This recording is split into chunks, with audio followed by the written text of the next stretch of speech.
오늘은 창세기 24장 1절에서 9절 말씀 본문으로 늙은 종을 보내다 이런 제목의 말씀 전할 텐데요. 먼저 광고 좀 드리겠습니다. 다음 주에는 저희가 몇 시에 모이나요?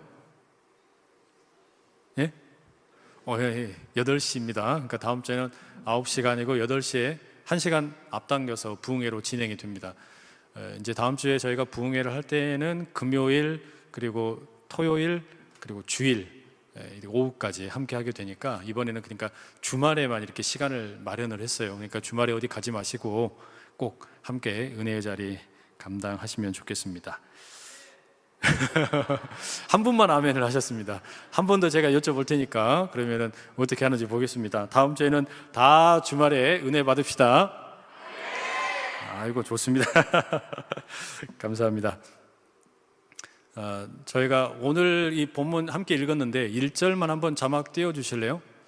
1절만 한번 전체 1절 전체만 하반절 포함해서 성경책 가지고 계시면 함께 읽으시면 됩니다. 함께 읽어보실게요. 시작.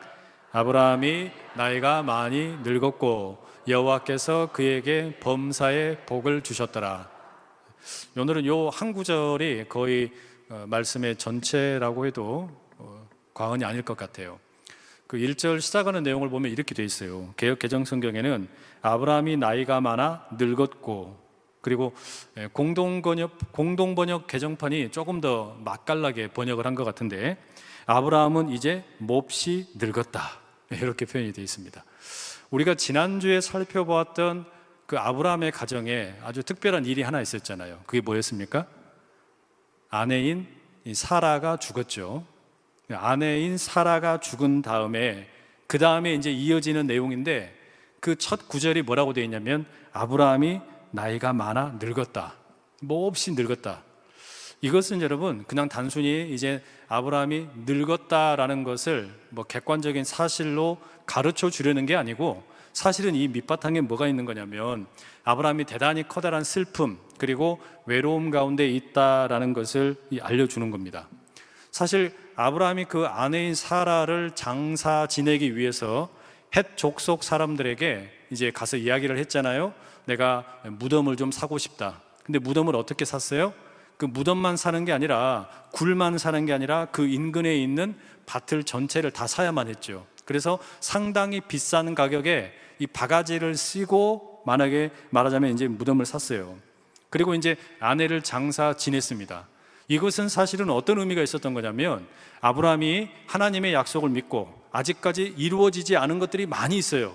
아브라함과 사라가 받은 하나님의 약속은 우리가 이 땅에서 모든 땅을 차지하고 엄청난 이제 부를 누릴 뿐만 아니라 자녀들도 많아질 거다 이런 약속을 받았는데 당시에 아브라함에게는 땅이 한 평도 없었단 말이에요. 그런데 아브라함이 어떻게 합니까? 자기 아내를 장례 치르기 위해서 고향으로 가는 게 아니죠. 갈대아 우르나 하란에 가는 게 아니라 어찌됐든 내가 하나님을 믿겠다 이런 심정으로 가나안에 처음으로 자기 명의의 부동산을 얻게 된 거예요. 그게 이 막벨라 굴이었습니다. 자, 그렇게 이제 아내를 장례 치르고 나서 이 남편, 이 아브라함의 마음이 어떠냐면은 너무 허전하고 또 쓸쓸합니다. 그렇다고 가족이 많은 것도 아니에요. 아브라함에게는 아들이 딱 하나밖에 없죠. 물론 하갈을 통해서 낳은 이스마엘이라는 아들이 있지만 그 하갈과 이스마엘은 이미 분가해서 나갔습니다. 하나밖에 없는 아들의 나이가 40살이 됐어요. 그런데 아직도 장가를 가지를 않았어요. 그러니 이 아브라함의 입장에서 보면은 이제 아내를 장사 지내면서 내가 더 이상 갈대아 우르에 곁눈질하지 않겠다. 하란으로 가지도 않겠다. 나는 죽이 되든 밥이 되든 이 가나안 땅에 살겠다 작정을 하고 땅을 구입했단 말이에요. 하나님의 약속을 믿고 그렇게 한 겁니다. 그런데 아직도 아들이 장가를 안 갔어요. 그럼 어떻게 합니까? 내가 비록 이제 조그만한 땅 한 평 얻었고 그리고 이제 이 땅에 살기로 작정을 했지만 언제 우리 집안이 엄청난 가문을 이루게 될 건가? 이걸 아직은 안 보이는 거예요. 그래서 어떻게 합니까? 아브라함이 안 되겠다. 우리 아들을 장가 좀 보내야겠다. 우리 아들을 어떻게 장가를 보낼까? 이제 이 고민을 하게 되는 겁니다. 근데 여러분, 여기에서 이제 우리가 한 가지 눈여겨보는 건 뭐냐면 아들의 나이가 지금 40살인데 이미 아브라함이 나이가 많은 것은 우리가 잘 알고 있어요. 그런데 거기에다가 굳이 아브라함의 나이가 많다라고 이렇게 표현한 이유가 뭐겠습니까? 그 이유는 아브라함의 현실이 그만큼 이거는 의도적으로 척박하다라는 것을 표현하고 있는 거예요. 안 그래도 지금 이 늙은 아브라함의 입장에서 보면은 아내를 잃고 지금 이제 그 상처한 마음에 아주 쓸쓸한데, 그런 가운데 아무런 위로를 얻을 방법이 없어요. 아들도 여전히 아직 그 결혼도 안 하고, 그렇다고 손주를 낳아주는 것도 아니고, 이런 입장이란 말이에요. 자, 이런 상황에서 아브라함의 그 비통함과 어찌 보면 애절함이 있는데, 아까 우리가 1절에 읽을 때 앞 구절에는 뭐라고 돼 있었어요? 아브라함이 나이가 많아 늙었고 이렇게 돼 있었잖아요. 근데 그 뒤에 바로 붙어서 뭐라고 나오냐면 1절 하반절에 이렇게 돼 있어요. 여호와께서 그에게 범사의 복을 주셨더라. 한번 같이 한번 읽어보시죠. 이 구절 시작. 여호와께서 그에게 범사의 복을 주셨더라. 저는 이 구절이요, 너무 의미가 있다는 생각이 들었어요. 왜 그런가 하면 아브라함이 지금 나이가 많아졌잖아요. 나이가 많고 외롭고 또 아직 자녀도 얻지 못한 그런 아브라함인데 하나님께서 뭐라 그러세요? 범사에 아브라함에게 복을 주셨다. 저는 우리 교회, 우리 시니어, 나이가 많으신 우리 어르신들이 이런 복을 누리실 수 있기를 정말로 축복합니다. 나이가 많아질수록, 아브라함은 분명히 지금 나이가 많이 들었어요. 외롭습니다. 쓸쓸합니다. 그런데 하나님께서 아브라함에게 주신 것처럼 그에게 범사의 복을 주셨다. 너무 멋진 이야기잖아요. 그죠? 하나님께서 그에게 범사의 복을 주셨다. 이런 은혜가 우리 교회 모든 우리 어르신 성도들에게 있기를 축복합니다. 자, 그래서 그러면 이제 구체적으로 이 범사의 복이 어떻게 그러면 임하게 되는 거냐? 이제 아브라함이 구하는 것은요, 다른 게 아니에요. 이삭이 결혼을 하기를 기대를 하고 있어요. 사실 그렇잖아요. 아브라함에게 하나님이 주신 말씀은 너를 통해 큰 민족을 이루겠다라고 하는 거였는데, 아브라함에게는 지금 이삭 아들 하나밖에 없고 얘는 결혼도 안 했어요. 이거 완전히 그냥 너무 답답할 노릇이죠. 그런 와중에 이제 아브라함이 어떻게 하는 거냐? 이삭을 어떻게 장가 보낼까라고 하는 걸 다루는 내용이 오늘 본문의 내용인데, 이걸 보면요, 아브라함이 하나님의 약속이 어떻게 이루어지는가, 이것을 지금 어찌 보면 지켜보고 있는 것과 마찬가지의 내용을 담고 있습니다. 자, 아브라함이 받은 하나님의 약속은 이삭을 통해서 엄청나게 많은 이제 자손들이 만들어질 거다라고 하는 거였는데, 아직 아브라함의 눈에는 하나도 보이지를 않는단 말이에요. 그죠? 그런데 하나님께서 아브라함에게 주신 이 약속 이루어지려면 일단 이삭이 결혼을 해야 됩니다. 그래서 이 결혼을 하기 위해서, 결혼을 시키기 위해서 아브라함이 이제 작정을 하는데, 이삭이 보니까 연애를 잘 못한 것 같아요. 이 연애를 못하니까, 혼자 힘으로는 결혼을 못하니까 안 되겠다, 저거는 저렇게 해서는 안 되겠다, 모태솔로였던 것 같으니까 아무리 봐도 아브라함이 중매를 이제 서려고 하는 거잖아요. 그 중매를 누구로 세우느냐? 자기 집안 전체의 살림을 감당하고 있던 늙은 종 엘리에셀에게 이제 그 일을 맡깁니다. 그런데 이 일을 엘리에셀에게 맡길 때 어떻게 하냐면, 그 가나안 땅에 살고 있는 사람들 중에서 아무나 데려다가 결혼을 하면 안 된다. 그렇게 하고 어떻게 합니까? 아브라함이 이 엘리에셀에게 주문한 건 뭐냐면, 내 고향으로 가라. 고향에 가서 우리 친척의 집안 가운데서 처자를 구해와라. 이걸 지금 구하는 거예요. 엘리에셀은 사실 여러분, 아브라함이 아들을 낳지 못했을 때 하나님에게 그렇게 구했잖아요. 하나님, 나는 엘리에셀이라도 그러면 이 집안을 이제 물려줘야 됩니까? 라고 믿었던 만큼 상당히 믿음을 많이 갖고 있던 그런 종이었어요. 그리고 엘리에셀은 나중에 이제 이삭의 배우자를 구하는 일, 리브가를 만나는 자리에서 하나님께 기도할 만큼 아주 충실한 그런 믿음의 사람이었던 것 같아요. 그런데 아브라함이 이 늙은 종 엘리에셀에게 일을 맡기면서 맹세를 하도록 합니다. 그 내용이 3절과 4절에 있어요. 제가 읽어드릴게요. 3절, 4절. 내가 너에게 하늘의 하나님, 땅의 하나님이신 여호와를 가리켜 맹세하게 하노니, 너는 내가 거주하는 이 지방 가나안 족속의 딸 중에서 내 아들을 위하여 아내를 택하지 말고 내 고향, 내 족속에게로 가서 내 아들 이삭을 위하여 아내를 택하라. 이렇게 이제 지시를 했단 말이에요. 명령을 했습니다. 그리고 난 다음에 아주 특별한 방법으로 맹세를 하게 하는데, 아브라함의 환도뼈 밑에다가 이 손을 넣게 하는 거예요. 이게 이제 그러니까 사타구니 밑에 이 손을 넣은 채로 맹세를 하게 하는데, 사실 여러분, 이 성경 말씀에서 사타구니 밑에다 이렇게 손을 넣고 뭐 맹세를 한다, 이건 보통 언제 하는 거냐면 사람이 죽기 전에, 임종 전에 마지막 뜻을 이루기 위해서 그렇게 합니다.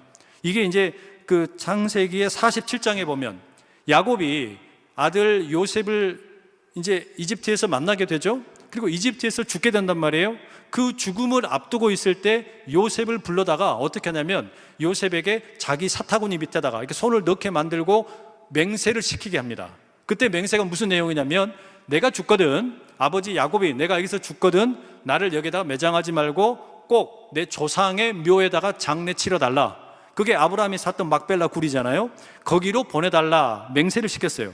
그러니까 지금 아브라함도 이 엘리에셀 늙은 종에게 똑같이 그 맹세를 하는 거예요. 실제로 여러분, 아브라함 이야기가, 오늘 이 이야기가 지나고 나면 이제 아브라함의 첩의 이야기, 그두라 이야기가 나오고 그 다음에는 죽는 이야기밖에 안 나와요.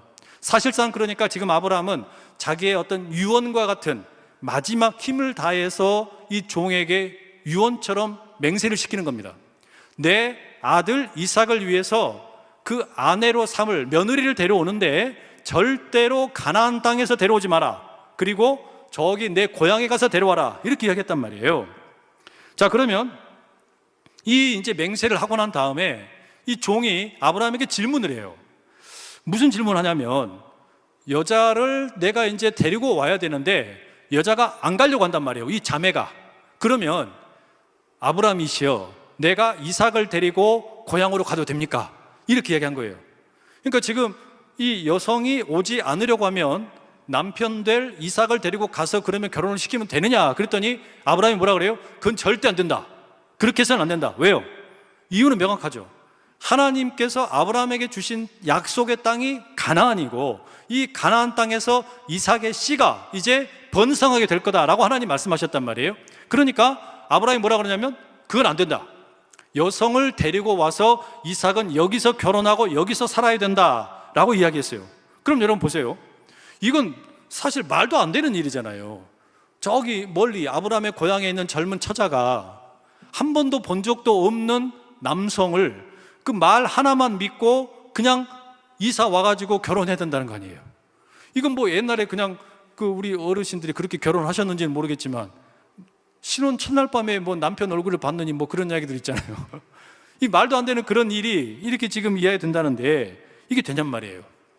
근데 아브라함은 그것을 실제로 이 종에게 주문을 합니다. 그러면서 뭐라고 이야기하냐면, 만약에 이 여성이 오지 않으려고 하면 어떡하냐? 엘리에셀 이 종의 입장에서 보면 상당한 책임을 져야 되는 상황이 되는 거 아닙니까? 그래서 이 본문의 8절에 이렇게 돼 있어요. 만일 여자가 너를 따라오려고 하지 아니하면 너의 이 맹세가 너와 상관이 없나니 오직 내 아들을 데리고 그리로 가지 말지니라. 그러니까 여성이 오지 않으려고 하면 그러면은 안 데려가도 된다. 지금 아브라함의 이 지금 일은 뭐냐면, 하나님의 약속이 가나안 땅이기 때문에 자기 아내였던 사라의 장례도 가나안 땅에서 치렀고, 그 다음에 이 아들인 이삭의 결혼도 가나안 땅에서 이루어져야 된다는 거예요. 그럼 여러분, 이 아까 제일 처음에 봤던 1절 다시 한번 읽어볼게요. 1절 한번 띄워주세요. 다시 띄워주세요. 제가 주문을 안 했던 거라서 다시 한번 읽어볼게요. 자, 함께 읽습니다. 시작. 아브라함이 나이가 많아 늙었고 여호와께서 그에게 범사의 복을 주셨더라. 여러분, 이 구절을 앞뒤로 무슨 상황이 있는가 다시 한번 보세요. 앞에는 뭐가 있습니까? 아내인 사라의 죽음, 그리고 뒤에는 뭐가 나와요? 아들인 이삭의 결혼. 이 두 이야기가 나오잖아요. 그 중간에 지금 이 말씀이 있는 거예요. 아브라함이 나이가 많아서 늙었어요. 몹시 늙었어요. 외롭고 쓸쓸한 그런 상황이에요. 그런데 하나님이 복을 주신다. 이게 무슨 복일까요? 하나님이 지금 무슨 복을 주시는 거냐? 아내는 죽었는데, 사라는 죽었는데 이게 무슨 복이 되겠어요? 그 다음에 이삭이 이제 결혼을 하게 되는데 이게 도대체 무슨 복이 되는 걸까? 이거 자체로만 놓고 보면 이게 도대체 무슨 복일까 싶은데, 사실 여러분 여기에는 지금 무슨 복이 있는 거냐면, 창세기 12장 1, 2, 3절에서 하나님이 아브라함에게 약속을 주셨잖아요. 내가 너로 큰 민족 이루게 하겠다. 너를 복이 되게 하겠다. 이 땅 모든 게 다 너가 가지게 될 거다. 그런데 지금 현재 눈앞에 펼쳐진 것은 이루어진 게 하나도 없어요. 그런데 하나님께서 그러면 이 아브라함에게 주신 복은 뭐냐? 아내가 죽었지만 아브라함은 어떻게 합니까? 하나님의 약속을 믿고 막벨라 굴을 사서 거기에 장례를 치렀어요. 그 다음에 아브라함은 어떻게 합니까? 이삭이 결혼을 해야 되는데 가나안에 살고 있는 여인들 중에 아무도 데려오지 않고 저기 자기 고향에서 여성을 데리고 와라. 오려고 하지 않거든 데리고 오지 말아라. 그러나 내 아들 이삭을 데리고 가지는 말아라. 이게 뭔 얘기예요? 아브라함이 지금 받은 복은 뭐냐면요, 내 눈앞에서 현실로 아직 약속이 이루어지지 않았지만 그럼에도 불구하고 나는 하나님의 약속을 믿는다. 이게 아브라함의 복이에요. 아브라함이 받은 복이 이거예요. 여러분, 아브라함이 지금 나이가 많고 늙었다. 그런데 범사에 하나님이 복을 주셨다. 이 복이 다른 게 아니라 하나님을 믿은 게 복이라는 이야기입니다. 아브라함이 지금 받은 이 나이가 많아가지고 받게 된 복은 다른 게 아니에요. 내가 이제는 허리도 아프고 무릎도 그냥 연골도 다 나가고 그냥 온 얼굴도 그냥 주름으로 자글자글하고 이런 상황이란 말이에요. 그런데 아브라함이 지금 아내가 죽었을 때도 그랬고 이삭이 결혼하는 일을 위해서도 그렇고 아브라함이 가지고 있는 것 딱 하나밖에 없는 거예요. 하나님 믿는 거예요. 하나님을 믿는 게 그에게 복이었다는 이야기예요. 여러분, 우리가 나이가 들어갈수록 제일 큰 복이 뭐냐? 예수 잘 믿는 것인 줄로 믿습니다. 여러분, 그러니까 우리가 그러잖아요. 이 젊을 때는 그렇게 모든 일을 잘하고 그냥 멋지게 하고 그냥 정말 그냥 하나님도 잘 섬기고 그랬는데 나이가 많아져 가지고 노욕이 생겨서 또는 어떤 그 옳지 못한 일들을 하다가 오히려 하나님으로부터 이렇게 멀어지는 그런 일도 생기잖아요. 지금 근데 아브라함이 지금 우리에게 보여주는 모습은 뭐냐면 나이가 들어서 지금 자기의 삶이 점점 더 이제 석양이 저물어져 가는 겁니다. 인생이 점점 더 이제 해가 지고 있는 거예요. 그런데 하나님이 그에게 범사의 복을 주셨다. 이 말은요, 저는 이걸 어떻게 생각을 했냐면 범사의 하나님이 아브라함에게 복을 주셨다는 이야기는 아브라함이 범사의 하나님을 믿었다. 아브라함이 범사의 하나님을 믿었다. 여러분, 이게 절대 쉬운 일이 아니에요. 왜? 내가 지금 현재 처한 상황이 보세요. 범사의 하나님을 믿고 싶은데 아내가 죽었어요. 근데 나는 이 땅에 가지고 있는 땅이 하나도 없어요. 그 다음에 내 나이는 이미 많아졌고 우리 아들도 이삭도 벌써 나이가 40이에요. 그런데 아직도 결혼을 안 했어. 그런데 어떻게 내가 범사에 믿을 수 있냐 이거예요. 여러분, 우리가 사업이 잘 될 때도 있고 안 될 때도 있고 뭐 일터에서도 잘 나갈 때도 있고 안 될 때도 있고 건강할 때도 건강이 안 좋을 때도 있고 우리가 범사의 상황이라고 하는 것은 늘 우리에게 유리하거나 좋은 게 아니라 안 좋은 일들이 다 섞여 있는 거잖아요. 그런데 그 상황에서 지금 아브라함에게 임한 하나님의 복이란 건 뭐냐면 범사가 어떠하든지 간에 그 모든 상황에 하나님을 믿을 수 있는 복이란 말이에요. 여러분, 나이가 드실수록 이 복을 꼭 누리실 수 있기를 축복합니다. 우리 교회 시니어 위원회 그 목표 보면은 4가지가 이렇게 적어놨더라고요. 그 목표가 참 멋있어요. 첫 번째가 뭐라고 되어 있냐면요, well aging이라고 되어 있어요. 그 에이징 뭐 이거 고기 숙성시킬 때 그럴 때 표현 많이 쓰잖아요. 그런데 이 well aging이라는 표현이 무슨 표현이에요? 곱게 늙기, 곱게 늙어가는 거. 이게 우리 시니어 위원회의 첫 번째 목표입니다. 그 다음에 두 번째가 뭐냐면 well-being. 근데 그 해석을 뭐라고 해놨나 보니까 감사의 일상 이렇게 되어 있더라고요. well-being을 감사의 일상으로 표현해놨어요. 세 번째가 뭐냐면 well celebrating. 그걸 또 뭐라고 표현해놨냐면 그러니까 잘 축제를 즐긴다 뭐 이런 뜻이잖아요. 근데 이거를 그 우리 시니어 위원회에서 뭐라고 표현해놨냐면 진리 안에서 자유를 누리는 거 이렇게 표현했어요. 마지막 4번째가 뭔지 아세요? 우리 시니어 위원회 목표 4번째 well dying. 뭐예요? 잘 죽는 거. 그러니까 여러분, 이 아브라함의 삶을 보면 그 생각이 들어요. 아브라함은 나이가 곱게 들어가면서 감사하는 일상을 살면서 진리 안에서 자유를 누리면서 마지막에는 잘 죽는 거. 이런 멋진 일이 인생을 아브라함이 우리에게 보여줬지 않나라는 생각이 들어요. 특히 이 24장 1절 2구절이요. 아브라함은 몹시 늙었는데, 늙었다는 이야기는 이제 시간도 얼마 없다는 이야기고, 기력도 없다는 이야기고, 돈도 없다는 이야기고, 별로 희망할 게 없다는 이야기잖아요. 그런데 하나님께서 그에게 범사의 복을 주셨다. 이거 너무 기가 막히잖아요. 여러분, 우리에게 이런 이 시니어 위원회가 제시하는 이 네 가지 목표 같은 거, well aging, well being, well celebrating, well dying. 옆에 있는 분들하고 우리 다른 거는 못해도 이렇게 인사 한번 하시죠. 잘 죽읍시다. 아니, 왜 잘 살고 있는데 죽자 이야기하니까 별로 기분이 안 좋으세요? 아니, 근데 여러분, 예수 믿는 사람들은 다 뭐한 사람들입니까? 고린도후서 5장 17장 표현을 빌리자면, 그런즉 누구든지 그리스도 안에 있으면 새로운 피조물이라 그러잖아요. 새로운 피조물이라는 이야기는 무슨 이야기예요? 한번 죽었다는 이야기잖아요. 십자가에서 예수님과 함께 이미 죽었어요. 그게 이미 잘 죽은 거고, 그러니까 우리가 영적으로 이미 잘 죽었고, 그 다음에 우리의 육적으로도 잘 죽어야 돼. 여러분, 다 잘 죽으시길 축복합니다. 별로 아멘이 잘 안 나오네. 근데 진짜로 잘 죽어야 돼. 잘 죽는 게 중요한 거예요. 그렇죠? 어제 우리 장로님 몇 분 같이 모여가지고 식사를 좀 했어요. 그러면서 이런저런 이야기 나눴는데, 작년에 항존직 수련회 했던 게 너무 좋았다. 그래서 2년에 한 번 하면 좋겠다. 이런 이야기 이렇게 나눴어요. 저도 그런 생각 들어요. 2년에 한 번 하면 좋겠다. 그리고 근데 작년에 우리가 항존직 수련회를 할 때 이 은퇴하신 분들을 초청을 못했어요. 그래가지고 은퇴하신 분들 이걸 뭐라도 해드려야 되는데, 근데 못 해드렸단 말이에요. 그래가지고 어제 이런 이야기도 해보고 저런 이야기도 막 했단 말이에요. 근데 어제 이야기 나눴는데 제가 그 생각이 들었어요.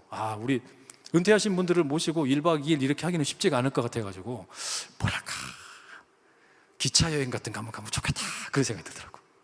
기차 여행. 그래가지고 기차를 그냥 한 6칸, 7칸을 우리가 빌려요. 그래가지고 그러면 이게 철도청에다 전화 때리면 바로 온대요. 중앙역으로 오는지 뭐 안산역으로 오는지 온대요. 그러면 그 열차에다가 우리 시니어 회원분들, 여기는 민증 까고 타야 돼요. 안 그러면 못 타. 딱 타시면요, 그냥 그때부터는 이 열차 안에서 우리끼리 마음대로 놀 수 있대요. 그래가지고 옛날에는 여러분 열차 타면 뭐 있었습니까? 이거 밀고 다니면서 물건 파는 거 있었잖아요. 네? 그러면 그걸 우리가 할 수 있어. 밀고 다니면서 삶은 달걀도 팔고 사이다도 팔고 막 이러면서, 그럼 땅콩 과자도 팔고 그리고 방송도 우리끼리 할 수 있대요. 그래가지고 승객 여러분 안녕하십니까 막 이러면서 방송을 하는 거야. 그러면은 우리가 뭐 신청곡을 하면 찬양도 같이 부를 수 있고, 또 거기에서 뭐 사연도 소개해 줄 수도 있고, 와, 그런 게 있다 그러더라고요. 그래가지고 당회하고 이야기를 해갖고, 우리 시니어 어르신들은 요걸 한번 모시고 가야 되나 그런 생각이 들더라고요. 너무 재밌겠더라고요.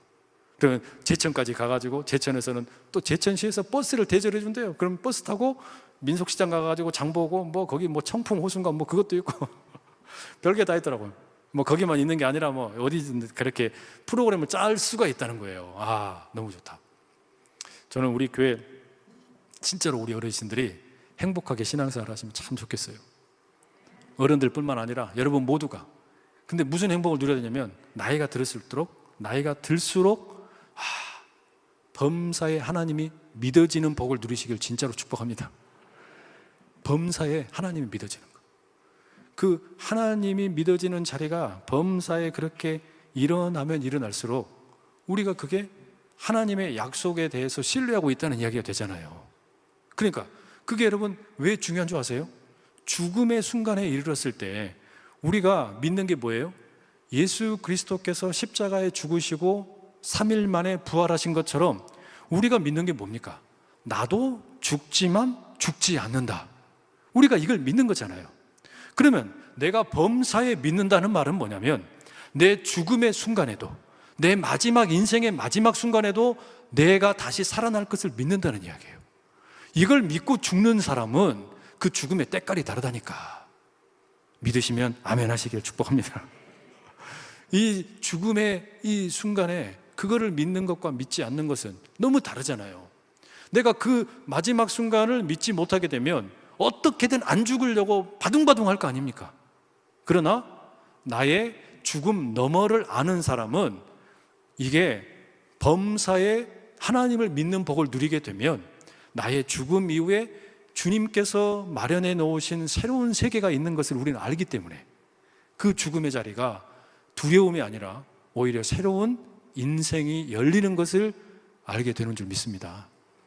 여러분, 우리는 그 길을 지금 걸어가는 거잖아요. 계속해서 걸어가는 거잖아요. 그러니 우리의 범사에 하나님을 믿을 수 있는 복, 아브라함이 그랬던 것처럼 비록 내 아내가 죽었고 나는 이 땅에 아무런 부동산 하나 없고 심지어 우리 아들은 아직 결혼도 안 했고, 그러면 나는 하나님으로부터 받은 약속이 조금밖에 이루어지지 않은 것 같은데 그럼에도 불구하고 범사에 하나님을 믿을 수 있느냐? 아브라함이 보여준 그 믿음, 그 길, 어쩌면 그래서 여러분 믿음의 조상이 아브라함이라 그러는지도 몰라요. 범사에 하나님으로부터 복을 받고 범사에 하나님을 믿게 되는 이 복, 이것이 여러분 우리 안산제일 모든 성도들의 복이 되실 수 있기를 간절히 축복합니다. 기도하겠습니다. 사랑이 많으신 하나님 아버지, 아브라함의 눈앞의 현실은 아직 하나님의 약속이 다 이루어지지 않았음에도 불구하고 하나님의 약속이 미루어질 것을 믿고 그의 범사에 하나님을 믿는 복을 누렸던 것처럼 우리의 삶 가운데에도 하나님의 그 은혜를 날마다 만끽하며 살아갈 수 있도록 은혜 더하여 주시옵소서. 특별히 우리 연로하신 우리 어르신들 기억하여 주셔서 몸의 건강도 지켜주시고 마음의 건강도 지켜주시고 범사에 하나님으로부터 복받는 노년의 시간 다 되게 하여 주시옵소서. 예수님의 이름으로 기도드립니다. 아멘.